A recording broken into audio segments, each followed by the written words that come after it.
వాక్యంలోకి వెళ్దాము. మనం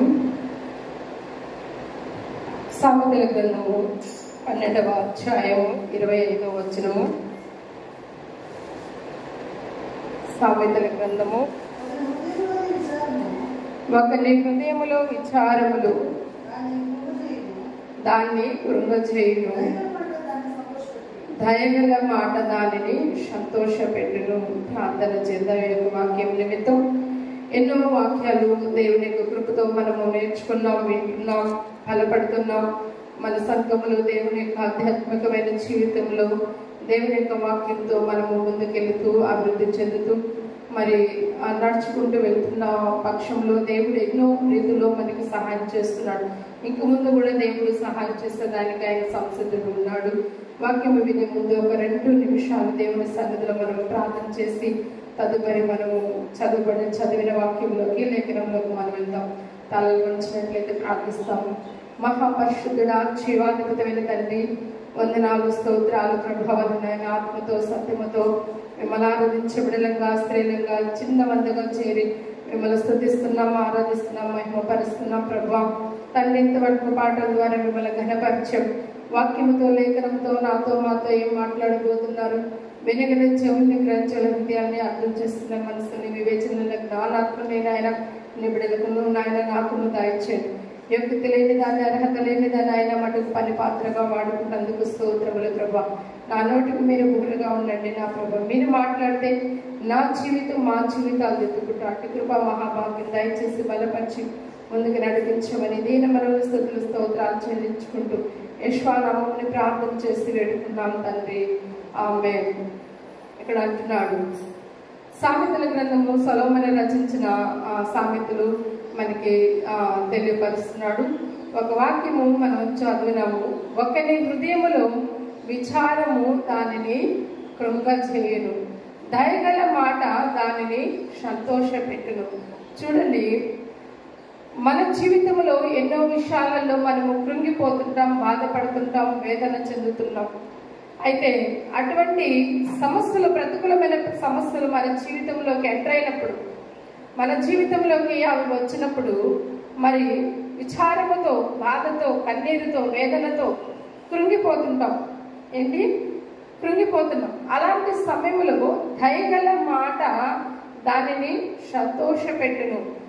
కృంగిపోయిన వారిని ఇంకా కృంగదీసే రీతిలో మన మాట ఉండకూడదు. అయితే దయగల మాట మరి ఎలా వస్తుంది అని అంటే, దయగలిగిన దేవుడిని మనం ఆరాధించినప్పుడు, దయగలిగిన దేవుడిని మనం అంగీకరించినప్పుడు, దయగలిగిన తండ్రి యొక్క మాటకి మనం విధేయులైనప్పుడు కృంగిపోయిన వారిని మరి విచారముతో, బాధతో, వేదనతో, కన్నీరుతో ఉన్న కుటుంబాలు కావచ్చు, మరి వ్యక్తులు కావచ్చు, వాళ్ళని మనం ఎలా సంతోషపరచగలుగుతామంటే దేవుని మాటలు వాళ్ళకి మనము అందించడం ద్వారా, దేవుని మాటలు వాళ్ళకి మనం తెలియపరచడం వల్ల దాని ద్వారా వాళ్ళు ఏమవుతారంటే సంతోషముతో నింపబడతారు. ఎలా నింపబడతారు? సంతోషముతో నింపబడతారు. మన దేవుడు ఎలాంటి వాడు అనంటే దయగలిగిన వాడు. ఆయన కోపము నిమిషం మాత్రమే, కానీ ఆయన దయ ఆయుష్కాలం అంతా నిలుచును. ఆయన కోపానికి కాకుండా మరి ఆయన దయలో మనం ఉన్నప్పుడు ఆయుష్కాలం అంతా, చూడండి, మన బ్రతుకున్నంత వరకు విచారముతో, బాధతో, వేదనతో, ఇబ్బందితో కృంగిపోతున్న స్థితిలో దయగలిగిన దేవుడు ఆయన మాట మన పక్షాన ఉన్నప్పుడు, ఆయన మాట మన హృదయంలో ఉన్నప్పుడు మనం సంతోషముతో, ఆనందముతో గంతులు వేస్తాం కదండి. మన తలంపులంతా, మన ఆలోచనలంతా, మన హృదయం అంతా వేదనతో కృంగిపోతుంది కదా. అది భర్త ద్వారా కావచ్చు, లేదంటే భర్తలకి భార్యల ద్వారా కావచ్చు, లేదంటే తల్లిదండ్రులకి బిడ్డల ద్వారా కావచ్చు, మరి సమాజము ద్వారా కావచ్చు, ఎవరి ద్వారా అయినా సరే, మనకి ఆర్థిక పరిస్థితుల విషయాల్లో కావచ్చు, లేదంటే అనారోగ్య విషయంలో కావచ్చు, అదేమైనప్పటికీ మరి మన హృదయంలో ఒక విచారణ, ఒక బాధ, బండలాంటి బరువు మనలో ఉన్నప్పుడు, ఆ బండ కలిగిన దేవుని దగ్గరికి మనం వచ్చినప్పుడు కదా, జీవజలాలను ఇచ్చినాడు దేవుడు. ఆ బండను కొట్టినప్పుడు జీవజలాలను ఇచ్చాడు. మాట్లాడు అన్నప్పుడు నేను సహాయం చేస్తాను అన్నాడు కదండి. మరి మన క్రీస్తు ఒక బండై ఉన్నాడు కదా. మన క్రీస్తు మరి ఒక పునాది ఉన్నాడు కదా. బండ మీద ఇల్లు కట్టుకున్నవాడు మరి వరద వచ్చినా, వర్షం వచ్చినా, గాలి వచ్చినా, తుఫాన్ వచ్చినా పడిపోడు. ఎందుకనంటే అది ఒక స్థిరముగా ఉంటుంది. ఆ స్థిరత్వం కలిగిన వాక్యంలో మనం నిలిచినప్పుడు మన విచారమును దేవుడు ఏం చేస్తాడంటే కొట్టివేస్తాడు. మన బాధ కొట్టివేస్తాడు, మనకి ఇబ్బంది కొట్టివేస్తాడు. ఆ సమయం కోసము దేవుని సన్నిధిలో దేవుని మాట వింటూ ఆయన దగ్గర మనం అడుగుతూ ఉన్నప్పుడు దేవుడు గొప్ప సంతోషాన్ని మన జీవితంలో నింపుతాడు. అందుకే పైన బాధల గురించి తెలియపరుస్తూ కింద సంతోషమైన మాటల గురించి తెలియపరుస్తున్నాడు. ఒకని హృదయంలోని విచారము దానిని ఏం చేస్తుందంటే కృంగజేయును, దయగల మాట దానిని సంతోషపెట్టును. చూడండి, కృంగ చేస్తుంది విచారము, కానీ మాట సంతోషం చేస్తుంది. సంతోషం కలిగిన మాట దగ్గరికి మనం వస్తే, మనం నిలుచుంటే, మనం బలపడితే ఎంత బాగుంటుందో కదండి, ఎంత ఆనందమో కదండి. ఈ సంతోషకరమైన మాటలు వదిలేసి అపవిత్రమైన ముస్లిం ముచ్చట్లకి ఏం చేస్తున్నాం? స్థానం ఇస్తున్నాం, తావిస్తున్నాం, లోకాశలకి తావిస్తున్నాం, వ్యర్థమైన మాటలకు తావిస్తున్నాం, వ్యర్థమైన ఆలోచనలకు తావిస్తున్నాం. సమయం ఉన్నప్పుడు ఉపయోగకరమైనది, సంతోషకరమైనది, ఆనందకరమైన దానిని మనము వెతకాలి. దేవుని వెతుకువారు కలరేమోనని దేవుడు ఎక్కడి నుంచి చూస్తున్నాడు? ఆకాశము నుండి పరిశీలన చూస్తున్నాడు. 53వ కీర్తనలో 14వ కీర్తనలో మనకు చక్కటి మాటలు తెలియపరుస్తాడు. చూస్తున్నాడు, పరిశీలన చేస్తున్నాడు. మా వెతుకుదామా, దయగలిగిన మన దేవుడు, ఆ దయగలిగిన దేవుని సన్నిధిలోకి మనం వచ్చినప్పుడు మన విచారములను తీసివేస్తాడు. కృంగిన వేళలో దేవుడు మనల్ని లేవనెత్తుతాడు. ఇదిగో ఆయన బలిపీఠం ఎదుట మనం ప్రార్థించినప్పుడు, ఆయన సన్నిధిలో కూర్చొని ఆయన మాట మన జీవితంలో మనం అంగీకరించినప్పుడు, ఇదిగో విచారముతో వచ్చావా దేవుని సన్నిధిలోకి, బాధతో వచ్చావా దేవుడి దగ్గరికి, నువ్వు కృంగిన వేళలో వచ్చావా దేవుడి దగ్గరికి, సంతోషముతో ఆనందముతో నింపి దేవుడు తన మాటల ద్వారా నిన్ను ఆదరించి దేవుడు నిన్ను బయటికి పంపుతాడు. నమ్ముదామా? ఈ రోజు నుంచి దేవుని యొక్క వాక్యమును మనము నమ్ముదామా? విశ్వసిస్తామా? దేవా, నా హృదయంలో వేదన ఉంది, బాధ ఉంది, విచారం ఉంది, మొయ్యలేని భారముతో ప్రభువా నేను మోస్తున్నాను ప్రభా, అది తీరలేని బాధ ప్రభా, మనుషులు తీరవలేరు ప్రభా, మీరు మాత్రమే తీర్చగలిగిన మహాదేవుడు నాయన, నాకు సహాయం చేయాలని అన్నప్పుడు ఆయన వాక్కుతో దేవుడు నిన్ను మాట్లాడతాడు. ఆయన వాక్కుతోనే నీతో మాట్లాడతాడు దేవుడు. మేము సూళ్ళూరుపేట నుంచి రాజుపాలెంకి ప్రాక్టీస్ నిమిత్తం మేము వచ్చిన తర్వాత కూడాను ఇష్టం లేని ఊళ్ళో నేను అడుగు పెట్టాను అన్నప్పుడు వేదన, బాధ, విచారము నా మనసు నాలో కృంగతీస్తున్నప్పుడు, బాధపడుతున్నప్పుడు దేవుడు ఒకటే ఒక మాట ఇచ్చాడు సెలవు. ఏమిచ్చాడంటే, దేవుని యొక్క ఆ స్వరము నేను వినడము అదే నాకు నా జీవితంలో ఫస్ట్ టైం. దేవుని దర్శనాలు నేను ఎన్నో పొందుకున్నాను, అయినా నాతో ఒక మనిషి మాట్లాడడం అనేది అదే నేను నా జీవితంలో మొదటగా ఎరిగిన ఒక అనుభూతి, శ్రేష్టమైన అనుభూతి. నువ్వు లేచి నువ్వు మత్తయి సువార్త చదువు, 6వ అధ్యాయం 6వ వచనం చదువు అన్నాడు. మత్తయి సువార్త 6వ అధ్యాయం 6వ వచనం చదువు అన్నాడు. చదవండి మా మాట. ఏమన్నాడు? ఆ మాటలో నాకు చాలా శ్రేష్టమైన అర్థము నాకు కనబడింది, చాలా ఉన్నతమైన అర్థం దేవుడు నాకు జీవితంలో ఇచ్చాడు. మీరు ప్రార్థన చేయనప్పుడు నీ గదిలోనికి వెళ్ళి తలుపు వేసి రహస్యమందు చూచి నీ తండ్రికి ప్రార్థన చేయము. అప్పుడు రహస్యమందు చూచి నీ తండ్రి నీకు ప్రతిఫలం ఇచ్చును. నాకు ఇచ్చాడు దేవుడు, ప్రతిఫలం ఇచ్చాడు, ధైర్యాన్ని ఇచ్చాడు. దిగులతో, వేదనతో, కృంగిన వేళలో విచారముతో, ప్రభువా నేను ఎందుకు ఈ ఊరికి వచ్చానా అని బాధపడిన రోజులున్నాయి. ప్రభువా నేను ఎందుకు ఇలా ఉన్నానా అని బాధపడిన రోజులున్నాయి. నాకు లో బీపీ కూడా అయిపోయిన పరిస్థితులు ఉన్నాయి. ఒంటరిగా డాక్టర్ దగ్గరికి వెళ్ళి కౌన్సిలింగ్ దగ్గర తీసుకుందామని అనుకుంటే ఒకటే అన్నది, ఒంటరిగా ఉండబాకమ్మా అన్నది. కానీ నేను ఒంటరిగా ఉండాల్సిన సమయమే అది, ఆ సమయమే. కానీ ఆ సమయంలో నేనేం చేస్తానంటే, దేవుడి వాక్యంతో నన్ను ఆదరించు, నువ్వు నాతో సహవాసము చెయ్యి, ప్రార్థన కలిగి ఉండు, ప్రార్థనలో ఉండు, నేను నీకు ప్రతిఫలమునిస్తాను అన్నాడు. నేను నీకు ప్రతిఫలమునిస్తాను అన్నాడు. ఇచ్చాడు దేవుడు, శ్రేష్టమైన పరిచయం ఇచ్చాడు దేవుడు, శ్రేష్టమైన వాక్య పరిచయం ఇచ్చాడు. ఎప్పుడైతే దేవుని సన్నిధిలో కనిపెట్టుకుంటూ నేను దేవుని దగ్గర ఇంకా మునుపటి స్థితి ప్రార్థన కన్నా ఎక్కువ ప్రార్థన అయితే ఎప్పుడైతే కలిగినానో, ఇదిగో అంచెలంచెలుగా దేవుడు తన వాక్యములోను ప్రార్థనలోను సాహసంలోను దేవుడు నన్ను బలపరుస్తూ నన్ను ముందుకు నడిపించాడు. అయితే విచారమైన దేవుడు కొట్టివేశాడా లేదా? కొట్టివేశాడు. మొదటిగా నాలో ఉన్న ఒక పెద్ద భారం అదే. నాకు నచ్చిన ఊరికి, నాకు ఈ ప్రాంతముకు తీసుకొచ్చావు నాయన నేను వేదనతో కృంగిన స్థితిలో దేవుడు గొప్ప పరిచర్ని దేవుడు నాకు ఇచ్చాడు.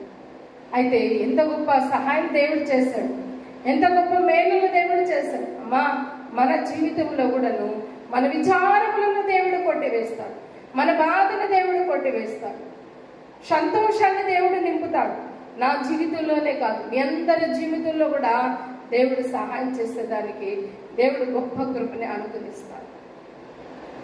మీరు పొందుకున్న ఎన్నో అద్భుతాలు ఉన్నాయి, నేను పొందుకున్న ఎన్నో అద్భుతాలు ఉన్నాయి. అయితే ఇంకా అద్భుతమైన కార్యములు మనం రుచి చూడాలని దేవుడు కోరుతున్నాడు. ఆయన ఔన్నత్యమును మనం గమనించాలని, ఆయన ప్రేమను మనం గమనించాలని దేవుడు కోరుతున్నాడు. ఆలోచన చేద్దాం. అయితే దేవుడు గొప్ప కార్యమును ఆయన ఆదరణ కలిగిన మాటతో మనల్ని సంతోషపరుస్తాడంట. అదే సామెతల గ్రంథం 15వ అధ్యాయం 25వ వచనం కూడా మనం చూద్దామండి.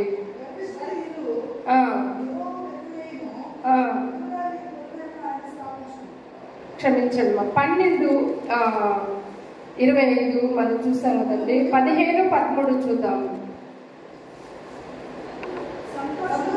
సంతోష హృదయము ముఖమునకు తేటనిచ్చును, మనోదుఃఖము వలన ఆత్మ నలిగిపోవును. చూడండి, సంతోష హృదయము ముఖమునకు తేటనిచ్చును, మనోదుఃఖము వలన ఆత్మ ఏమవుతుంది? నలిగిపోవు. కొన్ని చెప్పుకోలేని మనోదుఃఖాలు ఉంటాయి కదా, మనోదుఃఖాలు ఉంటాయి, ఎవరితో చెప్పుకోలేము, మనమే నలిగిపోతుంటాం కదా, నలిగిపోతుంది. అయితే సంతోషము హృదయము ముఖమునకు ఏమిస్తుందంట? తేటనిస్తుంది. బాధలకు పోయినాయి అంటే మనలో ఏముంటాయి తెలుసా? సంతోషం, ఆనందం, నవ్వు కదా, నవ్వు.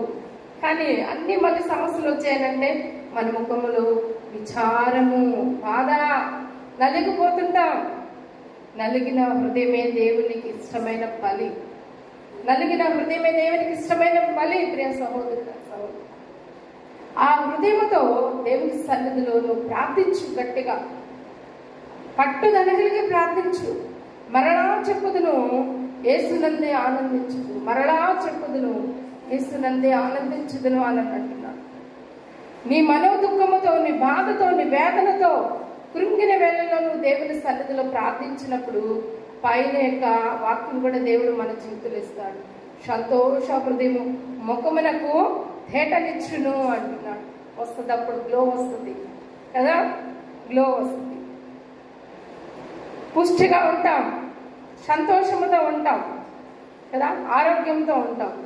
అదే మనోదుఃఖంతో ఉంటే తినము, మన ముఖంలో ఆ యొక్క గ్లో ఉండదు, ఆ సంతోషం ఉండదు కదా, ఆ తేజస్సు ఉండదు. బాధతో, వేదనతో, విచారముతో నా కన్నులు గుంటలు పడుచున్నవి అంటున్నాడు. ఆలోచన చేయండి. మనోదుఃఖము వలన ఆత్మ నలిగిపోతుంది, కానీ సంతోష హృదయము ముఖమునకు తేటనిస్తుంది. నీ ముఖమునకే కాదు, నీ హృదయానికి కూడా దేవుని యొక్క వాక్యము తేటనిస్తుంది, ఆనందం ఇస్తుంది, ఒక సంతోషాన్ని ఇస్తుంది, ఆరోగ్యకరమైన హృదయం ఇస్తాడు దేవుడు కదా. మన ఫేస్ బాగాలేకపోతే రకరకాల మేకప్లు వేస్తూ ఉంటాం. ఇప్పుడు హై రిచ్ కలిగిన మేకప్ కిట్ అనేది వచ్చేస్తుంది. బ్రైడల్ లుక్ అంటే నాకు తెలియదు కానీ అంటున్నారు. మాకు ఒక ఉంటే అని చెప్తా ఉన్నాను. నేను ఈ డిజైన్ వేస్తానమ్మా, మేకప్ వేస్తాను అని అంటే బ్రైడల్ లుక్తో కూడా వాళ్ళని సెట్ చేస్తాను, పెళ్లి కూతుర్ని పెళ్లి కొడుకుని ఇలా వాళ్ళు చెప్తా ఉంటే చెప్తున్నారు. అటువంటి ఒక భౌతికమైన అందాన్ని కోరుకుంటారు చాలా మంది కదా, భౌతికమైన అందాన్ని కోరుకుంటారు. కానీ ఆత్మీయంగా దేవుని యొక్క వాక్యం విన్నాం అనుకోండి, భౌతికమైన అందం పక్కకి వెళ్ళిపోతుంది. అప్పుడు ఇస్తాడు. దేవుని యొక్క తేజస్సు కలిగిన గ్లో ఇస్తాడు. అప్పుడు మనకి ఇంకా ఆనందం, సంతోషం. మన మోకాళ్ళు నల్లబడితే మన ఆత్మీయ స్థితి బాగుంటుంది, మన యొక్క ముఖము తెల్లబడుతుంది. మన మోకాళ్ళు నల్లబడ్డాయా లేదా ఎప్పుడైనా గమనించారా? అంటే ఏంటి తెలుసా, అట్లానే దెబ్బలు కొట్టించుకోవడమో పెయింటింగ్ వేసుకోవడమో కాదు. మోకాళ్ళు నల్లబడడం అని అంటే మోకాళ్ళ కలిగిన ప్రార్థన మన జీవితంలో ఉండాలి. మోకాళ్ళు నేలని తాకాలి, మోకాళ్ళు నేలకి నలగాలి. ఎప్పుడైతే నేలకి నలుగుతాయో మన యొక్క ప్రార్థన ఆకాశాన్ని దాటి పరలోకంలో చేర్చబడతారు. ముస్లిమ్స్ చూసారా, వాళ్ళకి 7 ఉంటాయి కదా, మచ్చలు 7 ఉంటాయి. అంటే వాళ్ళ ముఖము తాకాలి, నేలను తాకాలి. వాళ్ళకి నమాజ్ అలా ఉంటుంది, కానీ మనకి మన మోకాళ్ళు నేలను తాకాలి. మన చేతులు ఆకాశం వైపు ఎత్తాలి, మన హృదయం దేవుని వైపు చాపాలి, ఎత్తాలి.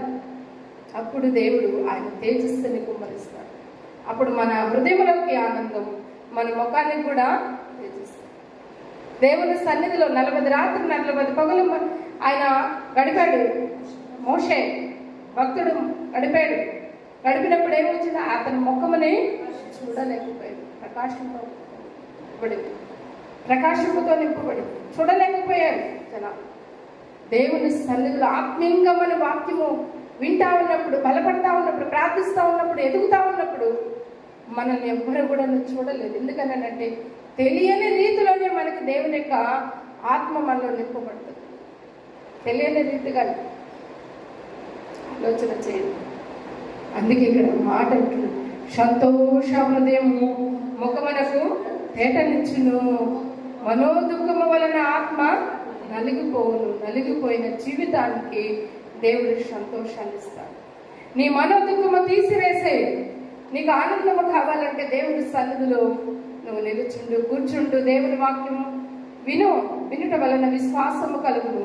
ఆ విశ్వాసమే మన జీవితంలో గొప్ప గొప్ప కార్యముల మేలును దేవుడు సమకూరుస్తాడు, అనుకరిస్తాడు, కృప చూపుతాడు దేవుడు. చూడండి, ఇంకొక వాక్యం మనం చూద్దాం. కీర్తన గ్రంథము 94వ అధ్యాయము 19వ వచనం మనం చూద్దామండి. నా అంతరంగమందు విచారములు హెచ్చుగా, నీ గొప్ప ఆదరణ నా ప్రాణములకు నెమ్మది కలుగు చేయుచున్నది. చూసారండి, నా అంతరంగమందు విచారములు హెచ్చుగా ఉన్నవి. హెచ్చుగా అంటే ఎక్కువగా, హెచ్చుగా. కానీ ఇంత హెచ్చుగా ఉన్నాయి కదా, మరి మనుషుల సహాయం కోరాడు అక్కడ? మనుషుల దగ్గరికి వెళ్ళి వివరించాడా? లేదు. దేవుని సన్నిధిలోనే అడుగుతున్నాడు. అయా, నీ గొప్ప ఆదరణ నాకు ఇస్తే చాలు, నీ మాట నాకు ఇస్తే చాలు. మాట మాత్రమే సెలవిమ్మయ్యా, నా కుమార్తె బ్రతుకుతుంది అంటాడు కదా. మాట మాత్రమే సెలవు. నీ గొప్ప ఆదరణ నా ప్రాణానికి నెమ్మది నాయన. నా ప్రాణానికి, ప్రాణం విసుగుపోతుంటుంది. భర్తలతో వేగలేక విసుగుపోతుంటుంది, భార్యలతో వేగలేక విసుగుపోతుంటుంది, బిడ్డలతో వేగలేక విసుగుపోతుంటుంది కదా. అత్తలతో వేగలేక విసుగుపోతుంటారు, కోడలతో వేగలేక విసుగుపోతుంటారు, అల్లుళ్ళతో వేగలేక విసుగుపోతుంటారు కదా. కూతుర్లతో వేగలేక విసుగుపోతుంటారు, కొడుకులతో వేగలేక విసుగుపోతుంటారు. మాట వినడం లేదు, ఇలా ఉన్నారు, అలా ఉన్నారు. ఎంతో విసుగు చెందిపోతున్న ఆయాసకరమైన జీవితాలలోనే ఉండిపోతారు. కానీ అటువంటి పరిస్థితుల్లో కూడా ఏమైనా మన జీవితంలో ఉంటే దేవుడు 2 హస్తాలు కప్పచ్చు. దేవుడు సహాయం చేస్తాడు. విసిగిపోకుండా ఉన్నామా, అలసిపోకుండా ఉన్నామా కదా. ఒక్కొక్కరైతే ఎందుకు నాకు ఈ బాధలు, దేవుడు వెంటనే వచ్చేస్తే వెళ్ళిపోతామా అనే స్థితిలో ఉన్నాం. ఎందుకు ఈ బాధలు, దేవుడు పిలుచుకుంటే చాలు అనే స్థితిలో కూడా ఉన్నారు. ఈ శ్రమలు పడలేము. మంచిగా ఇలా గుండెలో పడుకుంటామనే ఆ యొక్క మాటలు మాట్లాడిన వాళ్ళు ఎంతో మంది కూడా ఉన్నారు. వాళ్ళ హృదయంలో వాళ్ళ ప్రాణం ఎంత విసుగుపోతుందో చూడండి. మాట వెనక చెయ్యలేక కదా, ఎన్నో రీతులుగా మరి విసుగు చెందుతున్న వాళ్ళు. అటువంటి వారందరూ కూడా దేవుని యొక్క మాట ఒకటే ఏమంటున్నాడంటే, నీ గొప్ప ఆదరణ నా ప్రాణములకు నెమ్మది కలుగు చేయుచున్నది. నీ గొప్ప ఆదరణ, నీ ఆదరణ, నీ గొప్ప ఆదరణ అంటే ఆయన ఇచ్చే ఆదరణ ఎలాంటిదనంటే గొప్పది, గొప్పది. నీ గొప్ప ఆదరణ ప్రాణములకు, నా మనసుకు ఎంతో ఆదరణ నాయన అడుగుతున్నామా దేవుడు? నాయన నీ ఆదరణ నాకు దయచేయి నాయన. ఈ ఆదరణ ప్రార్థన ఎప్పుడు అడుగుతాను తెలుసా? మనుషులు ఈ లోకమును విడిచి వెళ్ళిపోయినా ఆ కుటుంబాలకు ఎక్కువగా మనం అడుగుతాం కదా. ఆ కుటుంబాన్ని ఆదరించినైనా, ఆదరణ దయచేయనైనా, ఓదార్పునివి నాయనా అన్నాడు. మంచిది. ఒక పెళ్ళింటికి వెళ్ళి మనం భోజనం చేసి రావడం కన్నా ఒక చనిపోయిన ఇంటికి వెళ్ళి మనం ప్రార్థించి రావడము అదే మనకి మేలు, అదే మనకి మేలు కదా. అందుకే ఇక్కడ అంటున్నాడు నీ గొప్ప ఆదరణ. అలాంటి వాళ్ళ ఇంటికి వెళ్ళి మనము ఆదరించినప్పుడు, దేవుని మాటలు అందించినప్పుడు తెలియని ఆనందం. ఏంటి? తెలియని ఆనందం. చూడండి, నా జీవితంలో మళ్ళీ కూడా అదే చెప్తున్నాను. నా పెద్దబాబు చనిపోయిన తర్వాత, ఆదరణ కూడికి పెట్టిన తర్వాత ఎంతో ప్రేమతో, అభిమానంతో, మరి అసలు తెలియని గొప్ప ప్రేమతో వాడిని పెంచాడు. అలాంటప్పుడు మరి దూరమైన క్షణాల్లో మరి బంధువులు, స్నేహితులు అందరూ వచ్చి పాపం అనిల్ బ్రదర్కి అయితేమే, నాకైతేమే చాలా ఆదరణ కలిగిన మాటలు అందించేది. కానీ అది తాత్కాలికంగానే ఉండేది. ఆ క్షణం వస్తారు, చెప్తారు, వెళ్ళిపోతారు. మంచిది, వాళ్ళకి అందించిన మేలుకరమైన మాటలు అందించారు. దానికి చాలా పరిచయం చేశారు. బిడ్డలు కూడా అనిల్ బ్రదర్ కోమా స్టేజ్కి వెళ్ళిన తర్వాత కూడాను చాలా పరిచయం చేశారు పిల్లలు, సులువుపేట పిల్లలు. అయినా కూడా నేను ఇప్పటికి కూడా గుర్తుపెట్టుకోండి. కానీ వీళ్ళందరిలో కల్లా ఒక్క ఆదరణ కూడిక పెట్టిన తర్వాత అందులో అందించిన వాక్యం ఉందే, ఆ వాక్యము మా జీవితాల్లో తెలియని ఆనందము, సంతోషము దేవుడు నింపాడు. తెలియని ఆనందము, సంతోషం దేవుడు నింపాడు. అప్పటి నుండి దేవునితో ఇంకా ఇంకా ఇంకా ఆదరణ కావాలి, ఇంకా ఆదరణ కావాలి అని బలపడడం జరిగిందంట. బలపడడం జరిగింది. బిడ్డను పోగొట్టుకుంటే ఆ వేదన ఎలా ఉంటుంది? వర్ణాతీతం బాధ. ఇప్పటికి కూడా ఒక్కొక్కసారి ఫోటోస్ వైపు చూస్తున్నప్పుడు కన్నీళ్లు కారుతుంది. నా బిడ్డ ఉంటే ఎన్ని సంవత్సరాలు ఉండేవాడే అని. కానీ ప్రతి క్షణము ఒకటే నిరీక్షణ.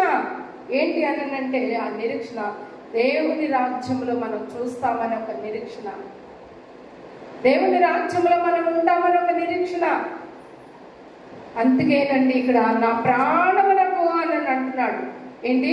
నా ప్రాణములకు గొప్ప ఆదరణ కలుగు చేర్చున్నావు. గొప్ప ఆదరణ, నా ప్రాణములకు ఆదరణ. చూడండి, మనందరి ప్రాణములకు దేవుని యొక్క గొప్ప ఆదరణ ఇస్తాడు. ఆర్థిక విషయంలో కృంగిపోవద్దు, ఆరోగ్య విషయంలో కృంగిపోవద్దు, బాధల్లో కృంగిపోవద్దు, వేదల్లో కృంగిపోవద్దు. దేవుని వాక్యమును నెమరవేసుకో, చెప్పబడిన వాక్యమును నెమరవేసుకో. నువ్వు వాక్యము చదువుతూ ఉండు, వాక్యము ధ్యానిస్తూ ఉండు, వాక్యము వింటూ ఉండు. తెలియని గొప్ప ఆదరణ నీకు తెలియకుండానే దేవుడు నీ జీవితంలో ప్రజెంటేషన్ చేస్తాడు, నెమ్మదినిస్తాడు. అప్పుడు నువ్వు సంతోషముతో, దుఃఖముతో బైబిల్ చదువుతుంటావు. ఒకరోజు దుఃఖముతో చదువుతున్నావు, రెండో రోజు కొంచెం దుఃఖంతో, మూడో రోజు కొంచెం దుఃఖంతో. అప్పుడు మెల్లమెల్లగా దేవుడు నీ జీవితంలో ఆనందాన్ని నింపుతాడు. ఒక 4-5 రోజులకి లేదా ఆ క్షణానికి దేవుడు వెంటనే గొప్ప కార్యాలు చేస్తాడు. వెంటనే చేయాలనేవి వెంటనే చేస్తాడు దేవుడు. ఆలస్యంగా చేయాల్సింది ఆలస్యంగా చేస్తాడు, రోజుల్లో చేయాల్సింది రోజుల్లో చేస్తాడు. కానీ ఆయన చిత్తంలో మాత్రం ఖచ్చితంగా చేస్తాడు. కోరుదామా? అయా, నీ చిత్తము చొప్పున నేను ఇప్పటిదాకా విసిగిపోయాను. నా అంతరంగంలో విచారములు ఎక్కువగా ఉన్నాయి ప్రభువా, ఎక్కువగా ఉన్నాయి. నీ గొప్ప ఆదరణ, నీ గొప్ప ప్రేమ ప్రభ నా జీవితంలో మీరు అనుగ్రహించు నాయనా అని దేవుని సన్నిధిలో అడుగుదామండి. చివరిగా మరి ఫిలిప్పీయులకు రాసిన పత్రిక 4వ అధ్యాయము వచనము 7వ వచనం మనం చూద్దామండి.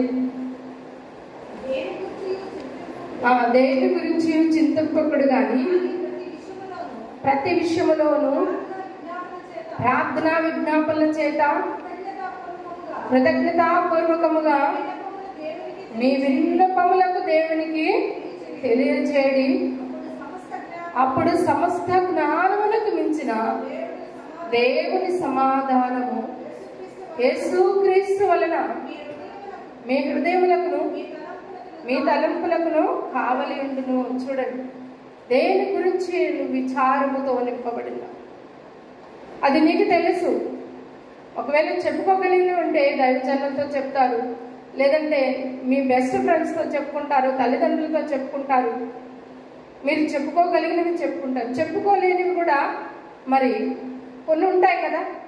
ఏవైనా కూడాను మరి దేవునికి మీరు సమర్పణచ్చు. ఎవరితో చెప్పుకోకుండా పిల్లలు లేరనని ఏటేటా బలులను అర్పించేదానికి వెళ్ళినప్పుడు అన్న ఏం పోయి చేసింది? విజ్ఞాపన, దుఃఖముతో, మనోదుఃఖముతో విజ్ఞాపన చేసింది. దేవుడి కార్యం చేశాడా లేదా? మౌనముతో కన్నీరు కారుస్తుంది. అక్కడ దైవజనుడు చూస్తున్నాడు, ఈమె మధురాలుగా ఉంది, పెదవులు మాత్రమే స్తుతిస్తున్నాయి, పెదవులు మాత్రమే కదులుతున్నాయి, స్వరం రావట్లేదే, ఇవి తాగేసి మధురాలుగా ప్రార్థిస్తున్నాను. అది కాదు నా ఏలినవాడా, నేను మనో దుఃఖముతో దేవుని సన్నిధిలో ప్రార్థిస్తున్నాను. అది కాదు నా ఏలినవాడా. అయా నేను మనో దుఃఖముతోనైనా బహు చింతతో, బహు బాధతో, బహు వేదనతో, బహు విచారముతో నా ప్రభువా నేను నీ సన్నిధిలో ప్రార్థనాపూర్వకముగా విచారముతో ప్రార్థనాపూర్వకముగా నీ ఎదుట నేను విజ్ఞాపముల చేత కృతజ్ఞతాపూర్వకముగా నేను నీ సన్నిధిలో విన్నపములు తెలియజేస్తున్నాను. ఎలా చేయాలో తెలుసా? ప్రార్థన విజ్ఞాపముల చేత మనం చేస్తున్నది దినాన ఈరోజు అదే ప్రార్థన విజ్ఞాపముల చేత. ఎలా తెలుసా?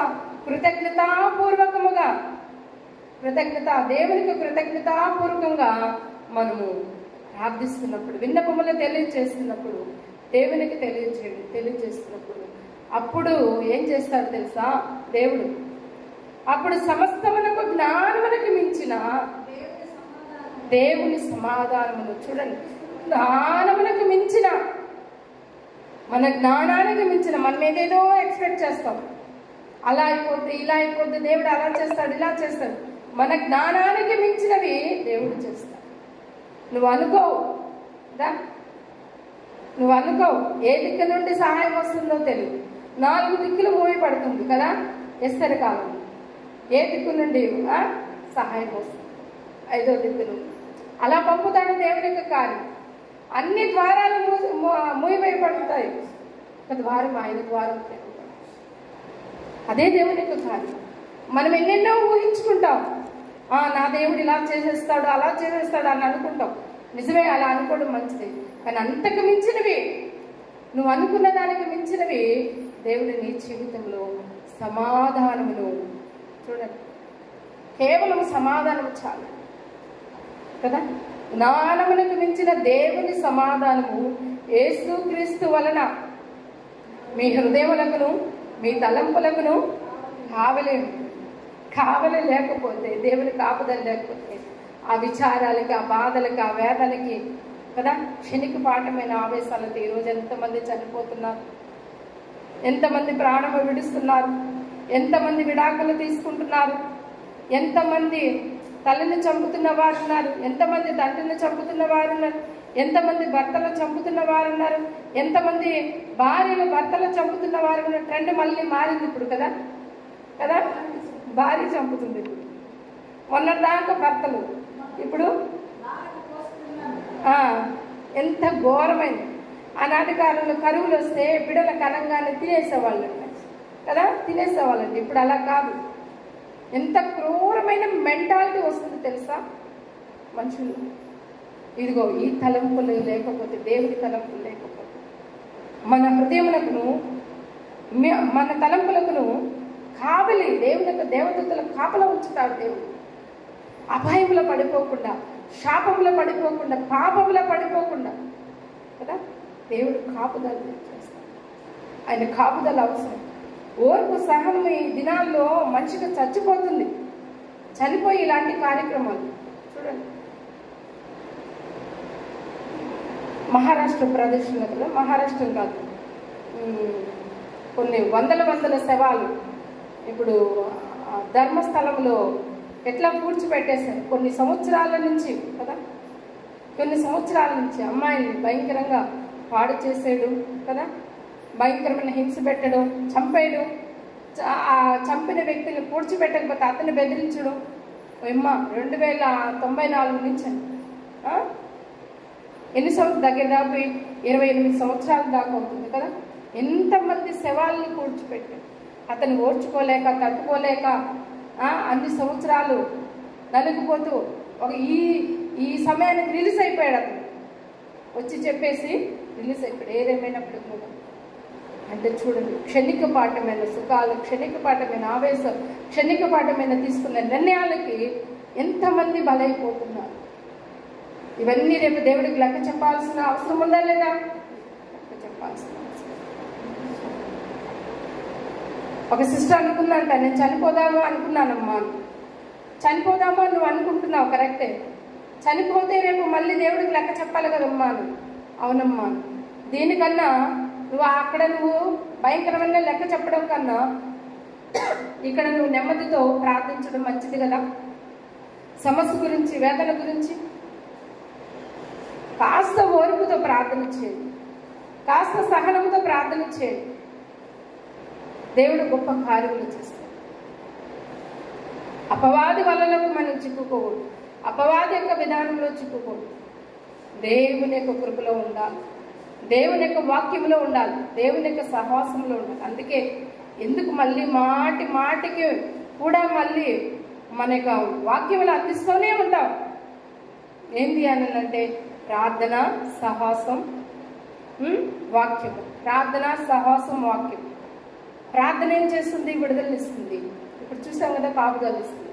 వాక్యం ఏం చేస్తుంది? ఓర్పుతో, సహనముతో నెమ్మదిని, విడుదలని సహాయం చేస్తారు. సహవాసం ఏంటంటే ఒకరి గురించి ఒకరు ప్రార్థన విజ్ఞాపనలో చేసుకునే దానికి.